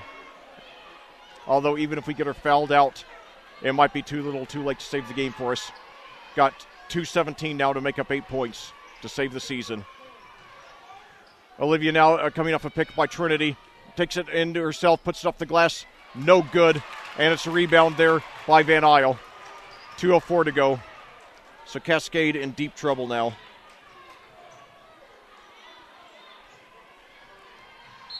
And now we've got a foul there with 1:55 to go. And that does put South Putnam in the double bonus That's going to be on Taylor Norris, her fourth. Amelia Bryant already has fouled out.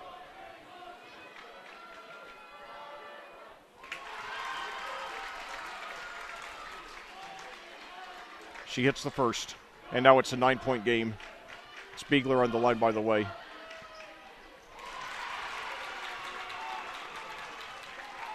Spiegler with 12, and it's a 10-point Cascade lead. Now Trinity patches out for a three there, in and out, and Stein the rebound.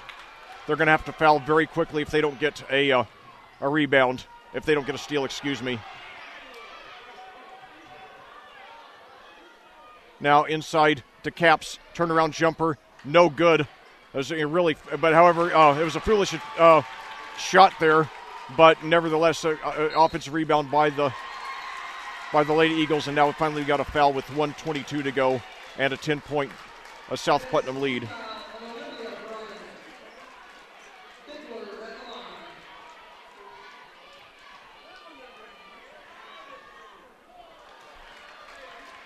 So she missed the first one. 1:22 to go, Cascade.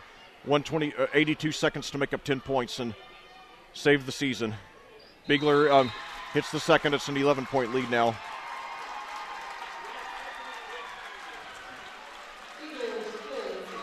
And it's a full timeout now by South Putnam. So not much that Cascade can do right now to come back except just come down and just shoot threes and hope you get on a hot streak.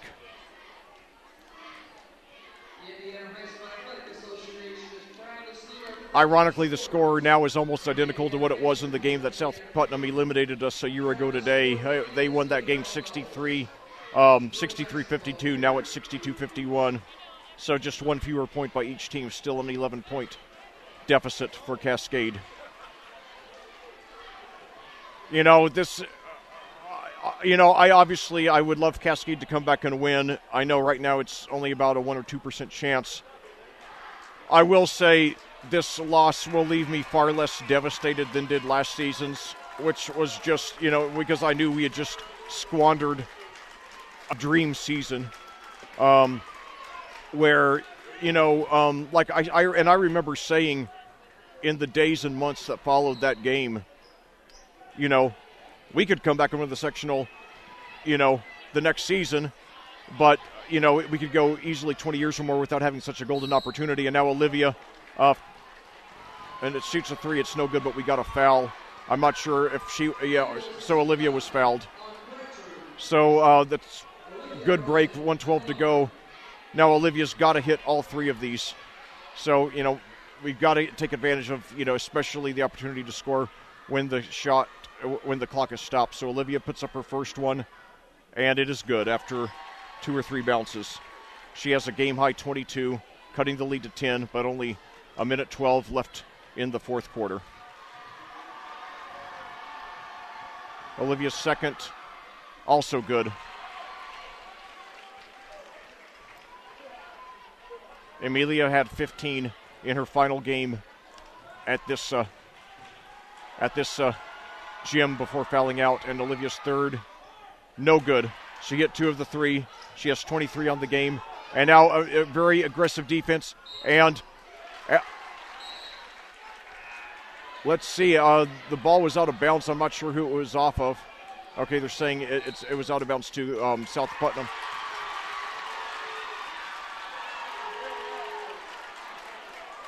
So now Caps will be inbounding.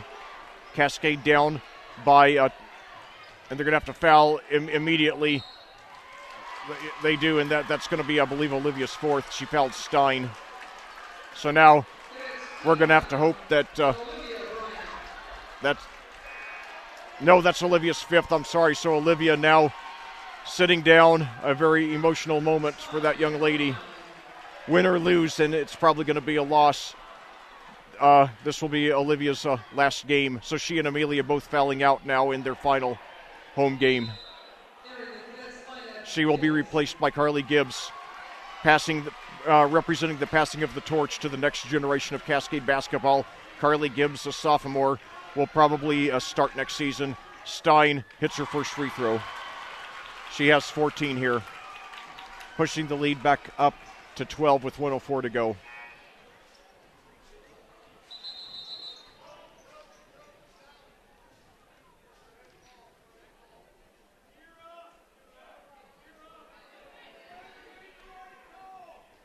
So not much that Cascade can do is just put up threes the rest of the way.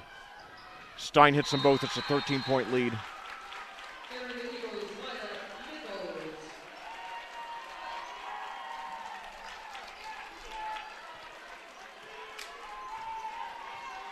So now Hannah brings it up over to Taylor. Now a miscommunication. Trinity gets it, gives it over to Carly Gibbs, drives to the basket, puts it up, in and out. It's put back up and in by Gibbs. So cutting the lead to 9, but only 40 seconds to go. And now a steal attempt by Emma. It's knocked out of bounds with 35.6 seconds to go.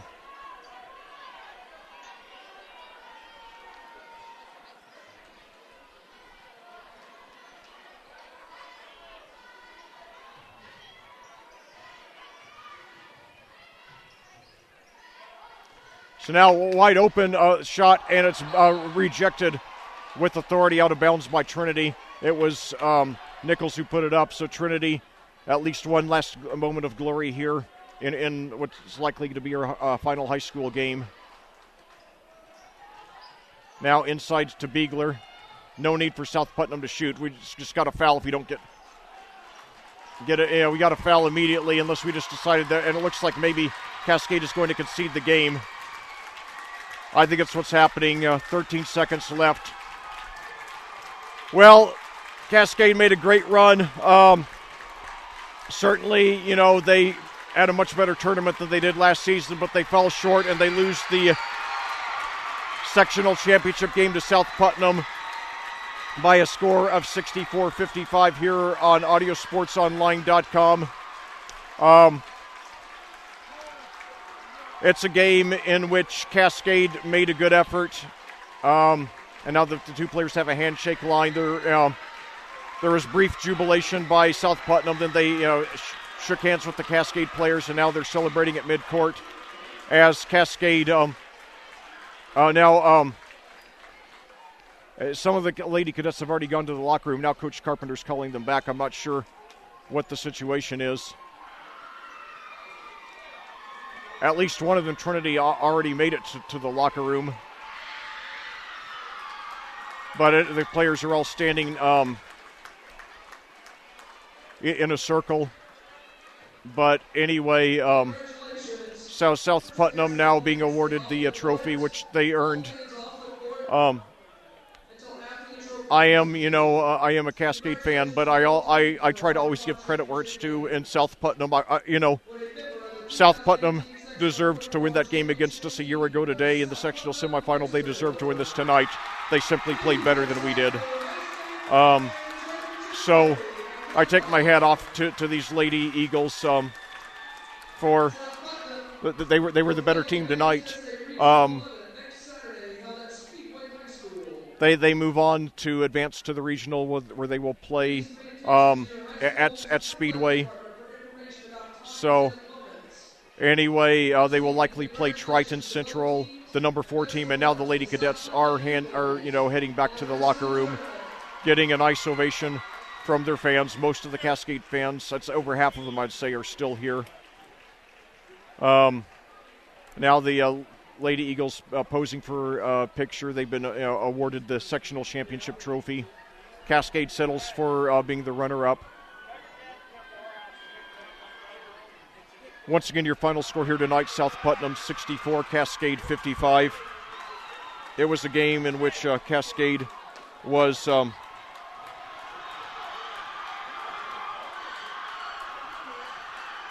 and now hold that thought.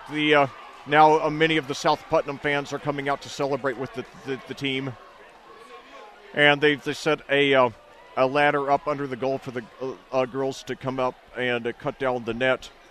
But anyway, this is a game in which, last year last year, Cascade, when these two teams met in the sectional semifinal round exactly a year ago today, it was February the 3rd, 2017. Cascade lost that game because they simply, they were flat, you know. They came out looking dazed and unprepared. And like I've long said, I believe that they were overconfident, having beaten the Lady Eagles by 22 on the road in the regular season, thinking it was going to be an easy win, and already looking ahead to the regional, forgetting that they had to take care of business. That game, Cascade just came out and got massacred in the first quarter and spent the rest of the game coming back, you know, trying to play catch-up. They were down 16-5 at the end of one quarter, came back to tie at 27 and then at 29 in the third quarter. And they seemed to run out of gas in doing so. They were outscored 13-9 the rest of the way in the third quarter, then got no closer than 5 in the fourth quarter, lost 63-52. That was a much better Cascade team than was this one. We lost two starters who we never fully replaced this season in Bailey Walker, who's now leading Franklin College in points, rebounds, steals, and blocks, and then Michaela Collier, who's now playing for Goshen College, as well as one of our top reserves in Lexi Gross, who was a great spark plug off the bench. So this season, I really thought we were going to have, you know, someone really step up and emerge as a star. It wasn't to happen. Hannah Rasnake and Olivia Bryant are two main returning starters from last season. Each upped their points per game average. In fact, Olivia just about doubled hers from 8 to 16. Hannah did not up hers as much as I thought she was going to. She took it up from 10 to 13. But basically what happened is because of the lack of a strong inside presence, that with Bailey Walker, we had to rely more on outside shooting, and both Olivia and Hannah are decent shooters, but they're not great shooters. So when their shots were off, we were really in trouble. And Amelia Bryant started compensating late in the season. Her offense came on strong. She did get counting the tournament, she got double figures scoring in her 7 of her last 10 games.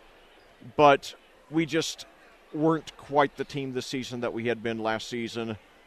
And, you know, overall, I think I still look at this season as a very good success for Cascade.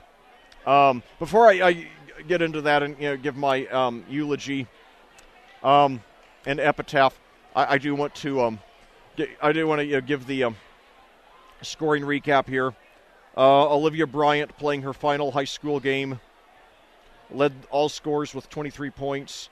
Amelia Bryant was second on the team with 15. The two Bryant sisters, however, both ended up fouling out. Then Taylor Norris scored 12,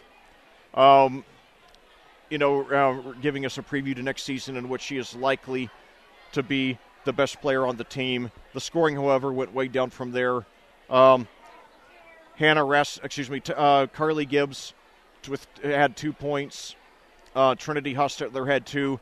Hannah Rasnake had a colossally disappointing last high school game.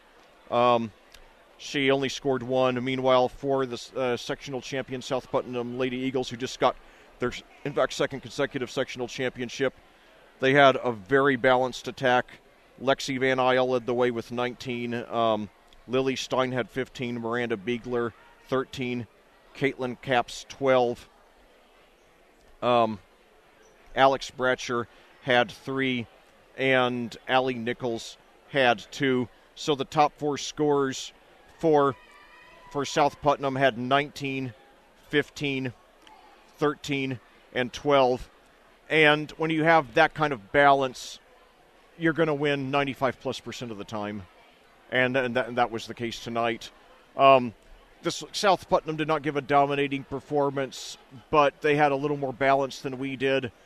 And our shots just weren't falling to the extent that they needed to be. Certainly we hurt ourselves by starting off 2 for 8 from the free throw line in the third quarter, failing to take advantage of all the times we got to the line. And, you know, we had to spend most of the game playing catch-up. You know, South Putnam led. We traded leads in the first quarter, then South Putnam went up by 11 at the half, pushed it up to 15 early in the first quarter. in the third quarter, we came back twice to cut the lead to 1, but both times South Putnam quickly pushed it up to 6, and they ended up winning by a margin of 9, similar to the 11 that they beat us by last season. But anyway, looking back, overall, there was far more good than bad this season for Cascade. We did open the season ranked number 10, which is a testament to how strong we were last year. I think, in retrospect, that was probably a little too optimistic without Bailey and Michaela. We started off with a very painful loss. In our game against South Putnam last season, we in our tournament loss, we gave up 21 offensive rebounds and committed 21 turnovers. And then in our game opener, in our season opener against Indian Creek this season, we outdid that amazingly by a big margin, committing 21. Giving up 21 offensive rebounds and committing 24 turnovers, and losing by 2 points after having a 15-point lead. Second game of the season, we lost to Covenant Christian by 14 after Olivia, committed 3 fouls in the first quarter. Then in game 3 against Decatur Central, lost again by 2 points after blowing a big lead. We had a lead by 10 points in that game. Then we went out to our first road game of the season at Danville in Game 4, and we lost by 22, which isn't so bad in and of itself, as Danville's a Class 3A state championship contender. But it was that, we when we were within striking distance, down by 9 at the end of the third quarter, we gave up the first 17 points of the fourth quarter. So, and then we lost our games 5 and 6 as well. Finally started, getting some wins. Won 3 of our next 5. And then finally beat South Putnam in a game that gave us a measure of revenge for the sectional loss last season. And then, that from there we won 5 of our next 6. Capped off by a win at Cloverdale, in which we came back from 18 down to win in double overtime. And however, because that game was rescheduled from a couple of snowouts, it meant that we had to play 3 days in a row, and our games over the next 2 days, we played like a team that was playing 3 consecutive games, the first one being in overtime. In double overtime, we lost our next 2 games, which was especially disappointing because the Cloverdale victory got us to 500 at 9-9 for the first time this season. So then we lost our next 3, the back-to-back games against South Putnam in the Wick crossover, and then Plainfield the next afternoon. Then we lost on Senior Day before closing out the regular season by winning at Speedway. Then we came out, unlike last year, we did come into the tournament focused and business-like this year. We had very efficient, not spectacular, but solid wins Tuesday against North Putnam, and then last night against Monrovia, where we clearly knew that it was merely a necessary step to get to the prize that we wanted. So we did come prepared for the tournament this year, unlike last year. Finally, we got here tonight. I was hoping that South Putnam would be more fatigued after their dramatic 1-point win over Western Boone last night.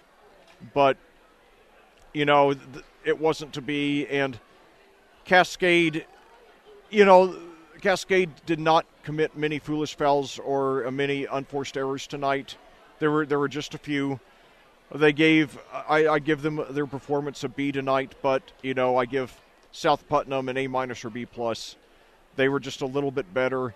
And, Cascade did not take a lot of bad shots. They took a heck of a lot of good shots that did not fall, including free throws. And had he had even an average shooting game, they would have won tonight, or at least been neck and neck there at the end. So, good effort, disappointing result, but, certainly the Lady Cadets certainly have far less to feel down about than they did, a year ago tonight when they walked off the court dejectedly, like I said, knowing that they had squandered, the season of probably the best team in school history, a team that, really should have easily won the sectional and had an outside shot to make a run at the Class 2A state championship. And certainly, with a good chance to get the school's first regional championship ever, especially since Triton Central, who is our likely first-round regional opponent, the number 1 ranked team in Class 2A, was upset in their sectional. So anyway, this game, like I said, it's a disappointment, but it's not a game where, they can look back and think, gee, if some of the shots would have fallen. But, you take good shots, sometimes they fall, sometimes they don't. It's not because of anything you do wrong. The best players have off shooting nights. The problem is when you force shots and take bad shots, and Cascade did very little of that tonight. A vast majority of their shots that were no good were good shots where the player had a good look at it, and it was just within a centimeter or so either way. And so certainly that's something, obviously, the returning players, it's a reminder to work on their shooting. But, it's not a situation where they got, massacred on defense or on the boards like they did last season in the game against the game they were eliminated against last year to South Putnam. So anyway, this game marks the end of the cascade of the high school careers of this special senior class of 7 players. Last year, they were part of probably the best team in school history, who won a team record a school record tying. Last year's team won a school record tying 17 games. This year, not quite as much star power as we had with Bailey Walker and Michaela Collier, but we still had some good talent. Olivia Bryant upped her game more than I thought she would. She would have been better off if she were the second or third best player on the team. She really wasn't. She's not quite the magnitude, she's not quite the magnitude that you would want from a player who's going to be the best player on your team. There were times when she tried to take the game on her shoulders and just, didn't quite have enough in her through no fault of her own. I mean, she gave us a tremendous effort this season, and like I said, I thought she would up her average from 8 to maybe 11 or 12. She upped it to 16. She had at least 2 games scoring 30 or more points, and she really especially did a great job bringing us back, scoring 34 points to beat Cloverdale in that game. She will move on to play college ball almost certainly, as will Hannah Rass-Snake, the leading returning scorer from last season. She upped her average from 10 to 13. Later in the season, I really noticed, more than ever before, her attacking the boards, trying to take advantage of her, her height of 6 feet. I was hoping she would score more this season. Her shot never fully got on track. Certainly her last game today, only scoring 1 point after committing 3 fouls in the first quarter, was a disappointment, but she should move on to college ball. And certainly, she leaves as one of the leading scorers in school history, and she gives us a pretty big hole to fill on offense. Amelia Bryant, the second of the 3 Bryant triplets, she was our leading rebounder on the season. Didn't do a whole lot on offense at the beginning. Near the end, she started emerging as the third offensive threat that I always felt we'd need to be a good team. And she's, with still, I would think, with a fair shot to play at least at a Division III or NAIA college. Sophia Bryant, the least heralded of the Bryant sisters, still, had some nice moments off the bench. Started about half the season, then came off the bench the rest of the way. And certainly, her presence was,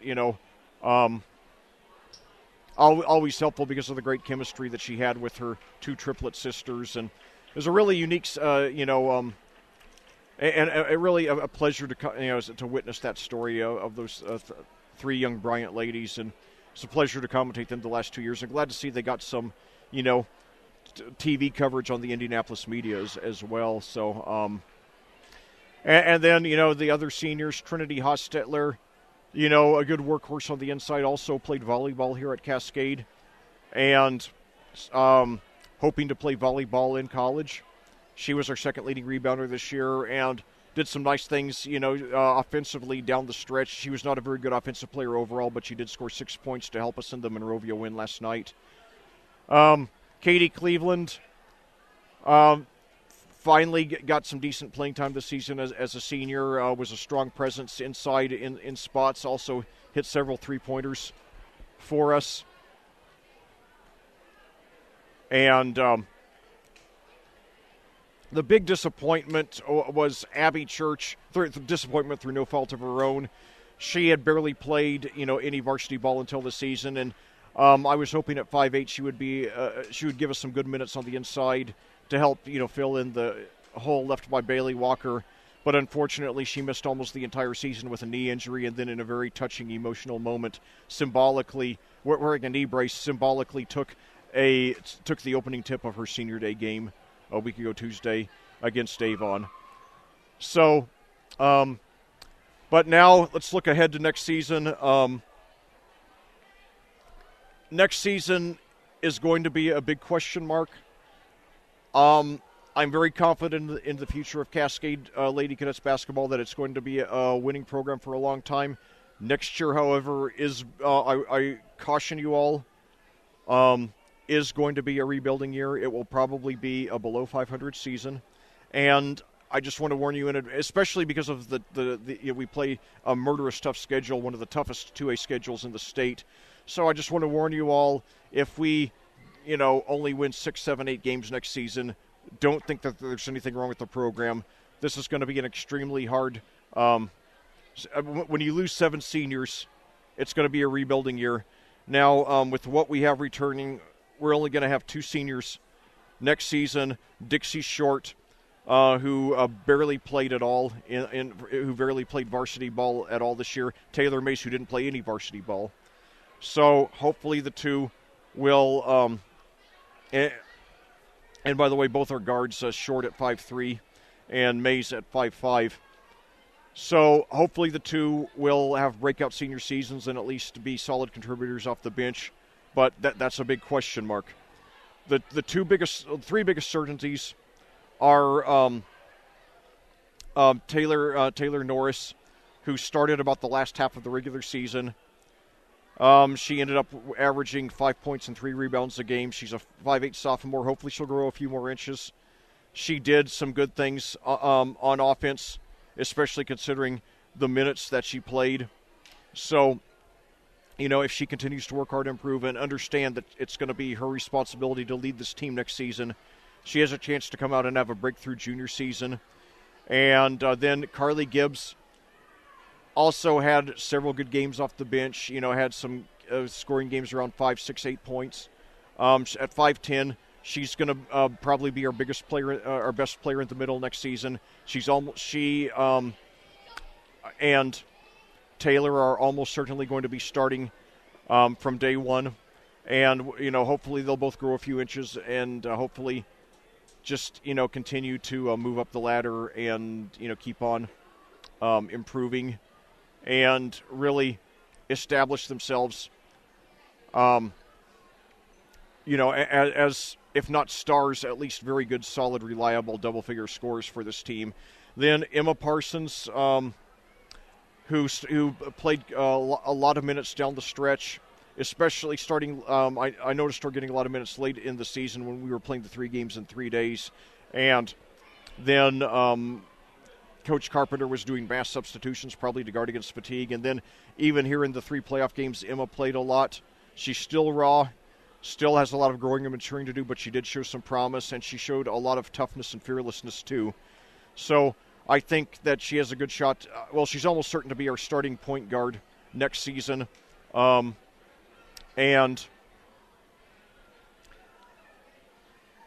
if she is, and if she continues to, improve from grades 9 to 10, the way that players typically do, and especially having had a fair amount of varsity experience as a freshman, she has the potential to do a lot for us next season. Then, however, we don't really have much returning with any significant varsity experience at all. Juliana Schmidt, a 5'5" freshman guard, got into a few games this year, scored a few points, but really not a whole lot to judge her on. And then other than that, we also returned Bella Mahan. She's 5'6", another guard. She'll be a junior next season. And then Elizabeth Gutig, she's got some good size at 5'10". She'll be a junior next year. So even though she didn't play any varsity ball this year, she will probably be called on to do a lot. So a lot on the inside, at least as a backup center/power forward, and get us some rebounds. And then finally, though she only played in one varsity game this year, I think Hallie Cansdale, who's played a lot of JV ball this year. She's a freshman, about 5'11", very widely built, much like Katie Cleveland. I think she's going to be probably getting a lot of varsity minutes next season out of necessity. She did a lot of good things in JV action this season, and she's a very tough physical player, and especially if she grows a few more inches, she can really be our strongest inside player over the next 3 seasons. So basically, you can pretty well count on Carly Gibbs, Taylor Norris, and Emma Parsons in the starting lineup next year, with Hallie Cansdale and Juliana Schmidt. Like I said, Taylor Norris, Carly Gibbs, and Emma Parsons in the starting lineup, with Hallie Cansdale and Juliana Schmidt at least getting a lot of significant minutes. So, anyway, in conclusion, overall, this was a very good season for Cascade. Disappointing that they didn't get the sectional championship, but they have nothing to hang their heads over. For the kind of schedule they played, and for, really not really having anybody step up to fully fill the hole left by Bailey Walker and Michaela Collier. And like I said, especially with the murderous schedule they played, they really did a good job to go 12-13. And they lost 3 or 4 games that they really should have won. So they should have had a winning season. And but they could have played a cupcake schedule like the bulk of the 2A teams do and won 17 or 18 games easily, but what would it have meant, One thing that, Cascade does is, make sure that all their victories are well earned. They really don't schedule. I mean, it's unusual if they have more than, 2 or 3 cupcakes in a season. So these, young ladies played with a lot of courage and a lot of heart. There were times when, as a fan, I think, oh, why did she take that shot, or why did she make that pass? And then, but that's just my heart ruling my head. I know that these are just kids, and, we all make mistakes. And if I ever sounded like I was being too hard on them, I apologize. And if I ever got a little overzealous, it was just because, I love this community, and I love these girls, and I just wanted to play their best. And, I have 2 children who I love dearly. Aria, who's 14, Liam, who's 12. Neither one of them went into sports. Their mom and I knew it's not right to push them into fields they're not inclined or interested in. Aria went into art. Liam went into architecture and elevator mechanics. I'm proud of them both for that. They did not let me down by not going into sports, but because of that, these young boys and girls who I commentate, I feel like I'm commentating my children with the same passion, and that's why I get into it and just want them to do their best. And like I said, if I ever got on the girls a little too much, it was just because I knew they were capable of more. But, I just, I'm so thankful to them and to all the fine people out here at Cascade, the coaching staff, the administration, the fans, the students, for, everything they've done, to make this such a great experience for me. I feel like I'm I feel like I'm an honorary cadet for life. This is only my 2nd season here, and I really hope that you all will have me back. As long as you keep asking me to come back, I will be back to commentate as many games as you want. And I promise to always treasure every moment, because it's just been a wonderful experience. This is my 6th season in commentary. I've commentated all over the state, but I've never felt at home anywhere like I have here at Cascade. And so hopefully I will be here for many hundreds of more victories, and also for at least a few state championships in a wide variety of sports. This is not the final broadcast of the season. We are going to continue to commentate the boys. We will have their last 2 home games starting a week from tonight here as they host Plainfield, and then 2 weeks from Tuesday as they host Covenant Christian for Senior Day, and then we'll have all of their tournament games as long as they last. And but certainly it's sentimental, knowing that now I'm not going to be hosting a Cascade girls game for about 270, 280 more days. So I will miss it, but I look forward to next season and many more beyond. And please know that whatever happens next season, even if it's a losing season, this program is on the right track. And it's, going to, we might not have a winning season next season, but we are going to have a lot of winning seasons and make a lot of deep playoff runs in the very near future. So I leave you all now with a quote from a favorite song of mine. It's a song by a band called Pride of Lions called the song. The artist is Pride of Lions. The song is called Unbreakable. The band Pride of Lions is led by Jim Peterick, formerly of the band Survivor, and this is very much an Eye of the Tiger type song. And it's a song about really coming back strong from your pain and from your disappointments. The lyric goes, there are dreams in our hearts that are dear to us. Some are gone some are gone in the blink of an eye, but we dare to dream on as we know we must. The hope that we hold is what keeps us alive. So now, as we say a final farewell to the 2017-28 season, as we say a final farewell to the 2017-2018 season, we look back with a lot of pride, a lot of great memories, as well as a few disappointments, but above all, tremendous love for these girls and for this community and this program, and with a lot of optimism and enthusiasm as we look to the future with much reason for hope. Well, this concludes our broadcast. As always, thank you so much for listening, and I cordially invite you to do so again in 9 months as we tip off another exciting season of Cascade Lady Cadets basketball. Until then, for audiosportsonline.com, this is Lec Zorn reminding you there is a difference only you can make.